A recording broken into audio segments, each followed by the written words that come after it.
नमस्कार। जब हम वाराणसी यानी काशी का नाम लेते हैं तो मन में एक हलचल, ऊर्जा और आध्यात्मिकता की तस्वीर बनती है ना? पर आज हम इस शहर के शोर शराबे से जरा दूर चलेंगे। गंगा किनारे बसे एक बेहद शांत और खूबसूरत कोने की कहानी समझने, रीवा घाट की कहानी। चलिए इसको ऐसे समझते हैं, एक तरफ है नया घाट जैसे स्थान जो काशी का नया आधुनिक चेहरा दिखाते हैं, भविष्य की तरफ इशारा करते हैं, और फिर दूसरी तरफ है रीवा घाट जो हमें इतिहास की शांत सौम्य भव्यता की याद दिलाता है। मतलब एक ही नदी के किनारे बसी दो बिल्कुल अलग दुनियाएं। तो सबसे पहले ये जानने की कोशिश करते हैं कि इस घाट की जड़ें कहाँ हैं, आखिर इसकी कहानी शुरू कहाँ से हुई, ये एक शाही ठिकाना बना तो बना कैसे। और हाँ, सबसे पहला और सबसे ज़रूरी सवाल जो मन में आता है वो ये है कि इसका नाम रीवा घाट ही क्यों पड़ा। आखिर इस नाम के पीछे की कहानी क्या है। देखिए, इसकी कहानी हमें 18वीं और 19वीं सदी में वापस ले जाती है। ये वो दौर था जब भारत के अलग अलग रजवाड़े काशी में अपनी एक पहचान, अपनी एक मौजूदगी बना रहे थे। और बस इसी सिलसिले में रीवा के महाराजा ने यहाँ एक बहुत ही शानदार महल और ये घाट बनवाया, और उसकी विरासत वो आज भी यहाँ जिंदा है। तो उस सवाल का जवाब हमें यहाँ मिलता है। इसका नाम सीधे सीधे बघेलखंड के रीवा राज्य से जुड़ा हुआ है। रीवा के महाराजा ने ही इस घाट को बनवाने का आदेश दिया था। साथ ही उन्होंने अपने शाही परिवार के लिए एक महल और यहाँ आने वाले तीर्थयात्रियों के लिए भी सुविधाएं बनवाई। बस इसीलिए इसका नाम पड़ा रीवा घाट। अच्छा, अब जब हम ये जान गए हैं कि इसे किसने और क्यों बनवाया, तो चलिए थोड़ा और गहराई में उतरते हैं। देखते हैं कि इसकी आत्मा में, इसकी बनावट और इसके पूरे माहौल में ऐसी क्या खास बात है जो इसे इतना अनूठा बनाती है। रीवा घाट की ना एक तरह से दोहरी पहचान है। एक तरफ इसकी वास्तुकला यानी आर्किटेक्चर है, और दूसरी तरफ यहाँ का कल्चर।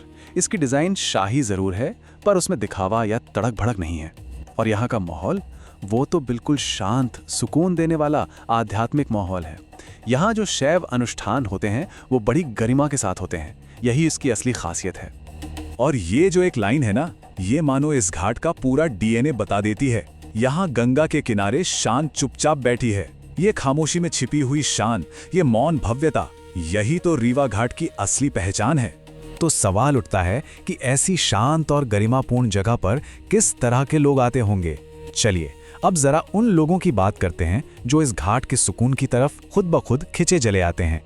यहाँ आने वालों में एक बहुत दिलचस्प पैटर्न देखने को मिलता है। जो हेरिटेज टूरिस्ट हैं वो इसकी वास्तुकला देखने आते हैं। फोटोग्राफर्स को इसका एलिगेंट डिज़ाइन और यहाँ की रोशनी खींच लाती है। भक्त यहाँ शांत दर्शन के लिए आते हैं, और जो विदेशी यात्री हैं वो बनारस का एक बिना शोर शराबे वाला अनुभव लेने यहाँ पहुँचते हैं। मतलब ये वो लोग हैं जो भीड़ नहीं, गहराई खोज रहे हैं। और एक और बात, यहाँ आने वालों की उम्र पर गौर करें तो मुख्य रूप से ये 25 से 60 साल के लोग होते हैं। ये साफ बताता है कि ये जगह एक ऐसे परिपक्व वर्ग को खींचती है जो विरासत और शांति की कद्र करना जानता है। तो यहाँ आने वालों की मानसिकता कैसी होती है? लगभग 40% लोग सौंदर्य की नज़र से इसे देखते हैं, 35% शांति की तलाश में आते हैं, और बाकी 25% वो लोग हैं जो यहाँ सिर्फ चीज़ों को गौर से देखने, उन्हें महसूस करने और समझने आते हैं। कुल मिलाकर ये एक शांत, कलात्मक और विचारशील समूह है। अब आखिर में थोड़ा भविष्य की तरफ देखते हैं। इस घाट के लिए आगे की क्या सोच है? एक ऐसा भविष्य बनाने की कोशिश जो इसके शानदार अतीत का पूरा सम्मान करे। विजन बिल्कुल साफ है। रीवा घाट को काशी का सबसे प्रमुख रॉयल हेरिटेज और एलिगेंट रिवर फ्रंट बनाना। मतलब पूरा जोर इसकी शाही विरासत और इसकी सौम्य सुंदरता को बनाए रखने पर है।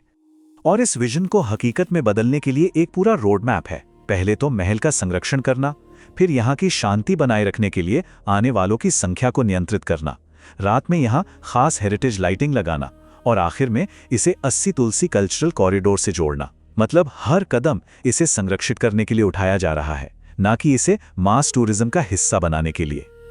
और अंत में हम सब एक सवाल के साथ रुकते हैं। क्या ये शांत गरिमा, ये सुकून, यही हेरिटेज टूरिज्म का भविष्य हो सकता है? रीवा घाट की कहानी हमें ये सोचने पर मजबूर करती है कि शायद असली अनुभव भीड़ से दूर इसी तरह की खामोशी में मिलते हैं। इस पर विचार जरूर करना चाहिए। अधिक जानकारी और अमेजिंग टूर पैकेज के लिए विजिट करें www.jullutrip.com। कॉल या व्हाट्सएप भी कर सकते हैं 888170 5500 पर।